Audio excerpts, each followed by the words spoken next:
विद्युत अति नै आवश्यकता पूर्ति गर्नको लागि सहज एउटा माध्यम बनेको छ र त्यति नै घातक पनि छ। तपाईले आफ्नो ज्यान, आफ्नो बालबच्चा, घर परिवारको ज्यान सुरक्षित राख्न चाहनुहुन्छ भने तपाईले घरमा अर्थ लिकेज एलसिडी हो प्रयोग गर्नुहोस्। यो एउटा अर्थ लिकेज एलसिडी हो, लेख्न सक्नुहुन्छ।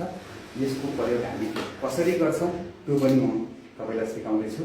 तपाई घरमा एक्लै हुनुहुन्छ, तपाईले फ्रिज खोल्न जाँदा फ्रिजमा करेन्ट प्रवाह भइरहेको छ भने तपाई ज्यान गुमाउन सक्नुहुन्छ। तर यो प्रयोग गरिसकेपछि तपाईले आफ्नो ज्यान गुमाउनु पर्दैन र यसले तपाईलाई करेन्ट लाग्दा बित्तिकै लाइन ट्रिप गराउँछ र तपाईको ज्यानको सुरक्षा गर्छ। त्यस्तै हामीले प्रयोग कसरी गर्ने यहाँ देखिरहनु भएको छ। यो मेरो घरमा चढाउनु भएको मिटरबाट आउट भएको पोइन्टलाई यतापट्टि रहेको यो भागमा हामी इन पोइन्टमा जोड्छौँ र लोड हामीले आउट पोइन्टमा जोडेर हामीले घरमा सप्लाई दिन्छौँ।